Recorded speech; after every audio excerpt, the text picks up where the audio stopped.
কথা তো কারো না কারো বলতে হবে, না বললে তো চলবে না। আজকে দেশপ্রেম নিয়ে কথা।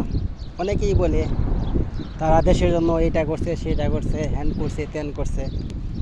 আমি তো আমার ব্যক্তিগত রিসার্চ থেকে যেটা বুঝতেছি বা দেখতেছি, দেশপ্রেম আসলে যারা গরিব আর মধ্যবিত্ত তারাই শুধু দেশকে ভালোবাসে, তাদের ভিতরেই দেশপ্রেম আছে। এবং সবচেয়ে বড় এখানে অংশ একটা প্রবাসী, তাদেরও দেশপ্রেম আছে। প্রবাসীর ভিতরে আবার ক্যাটাগরি আছে, যারা 1 লাখ থেকে তার উপরে ইনকাম করে, তাদের এত দেশপ্রেম নাই। তারা চিন্তা ভাবনা করে যে বাংলাদেশে এত হাঙ্গামা দাঙ্গা, এইখানে বসবাস করা চাইতে কানাডা, আমেরিকা, বেগমপাড়া এইদিকে বাসা টাসা করে তারা থাকবে।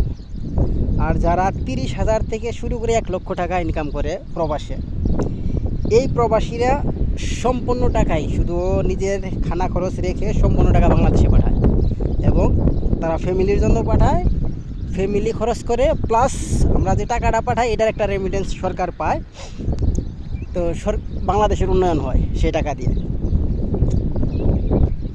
তৃতীয় নাম্বার, যারা দেশে আছেন, যারা মিডল পর্যায়ে চাকরি করেন, সরকারি চাকরি করেন আর বেসরকারি চাকরি করেন, তারা দেশেই একটা কিছু করতে চান, প্রতিষ্ঠিত হতে চান।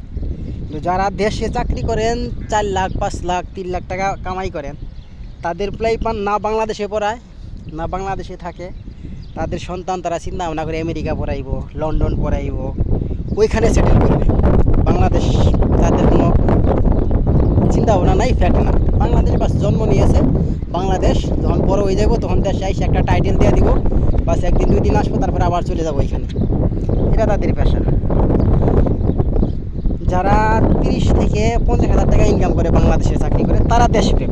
তারা সন্তান, বউ, ফ্লাইপান সবাইকে বাংলাদেশে রেখে নিয়ে তারা বাংলাদেশে থাকে, বসবাস করে, বাংলাদেশে একটা কিছু করতে চায়। প্লাস গরিব যারা, তাদের তো বেগম পাড়া প্রশ্নই ওঠে না, দিন আইনা দিন খাইতে হয়। 500 টাকা রোজ কাজ করলে দেখা গেছে সব কিছু কিনে আরও হয়তো 50 টাকা 100 টাকা ঋণ করতে হয় বা ধার করতে হয়, তারপরে বাজার করতে হয়। তারা তো প্রশ্নই ওঠে না যে বিদেশ থেকে তারা বাইরে চলে যাবে, তারা দেশেই থাকবে এবং দেশেই তারা আছে। যত ঝড় তাদের উপরে যায়, দেখেন এই যে 5ই আগস্ট গেল 2024-এ, ওইখানে যত ঝড় সব কিন্তু গরিবের উপরতে যাইতেছে। জিনিসের দাম বাড়লেও গরিবের উপরতে যায়, তার ইনকাম কিন্তু 500ই, ইনকাম কিন্তু পারে নাই। কিন্তু বড় লোক যারা, তাদের কিন্তু সমস্যা নাই, তারা এক দিক দিয়ে মেকআপ করতেছে, তারা চলতে পারবো, তাদের বিজনেস আছে, তারা বিজনেস করতেছে, জিনিসের দাম বাড়ছে সমস্যা নাই, বিজনেস করতেছে, দাম বাড়তেছে, টাকা আসতেছে, খাচ্ছে তারা। তো গরিব সব জায়গায়ই মার খায়, ঠিক আছে। তো দেশপ্রেম অ্যাকচুয়ালি এদেরই। আমি যাদেরকে কথা বললাম, এটা আমার ব্যক্তিগত মতামত, আমার বিশ্বাস যে এটা আপনাদেরও রিসার্চে এটাই হবে। কারণ দেখেন যারা বড় লোক, ইভেন যারা মন্ত্রী, দেখেন যারা এই যে হয়তো 5ই আগস্টের পরে যারা চলে গেছে, যাদের কোটি কোটি টাকা আছে, তারা কেউ বাংলাদেশে নাই, তারা সবাই অন্য দেশে চলে গেছে, তারা ওইখানে বসবাস করতেছে, তারা ওইখানে সেটেল। টাকা বাংলাদেশের, খরচ কোথায় করতেছে? যে দেশে আছে ওই দেশে খরচ করতেছে, ওই দেশের উন্নয়ন হইতেছে, বাংলাদেশের উন্নয়ন নাই।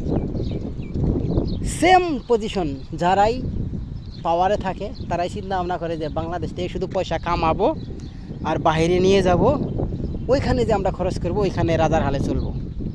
জামলার ভিতরে থাকবে বাঙালি রিক্সা শ্রমিক, ভ্যান শ্রমিক, গার্মেন্টস শ্রমিক, দিনমজুর, এরা বাংলাদেশে থাকবো, এরা যা মনে হয় তাই করুক, তাদের কোনো মাথা ব্যথা নাই। এদের মুখে বড় বড় কথা বলে, এগুলা সবাই বলে, এটা ভোটের আশায়, প্রতিষ্ঠিত হওয়ার আশায়। প্রতিষ্ঠিত হওয়ার পরে কেউ কারো খোঁজ নেয় না ভাই, কেউ কারো খোঁজ নেয় না, একমাত্র প্রবাসীরাই বাংলাদেশের খোঁজ নেয়। এবং আমি যারা বলছি, যারা 30 থেকে 1 লক্ষ টাকা ইনকাম করে, এর উপরে যারা, তাদের চিন্তা ভাবনা আরেক রকম।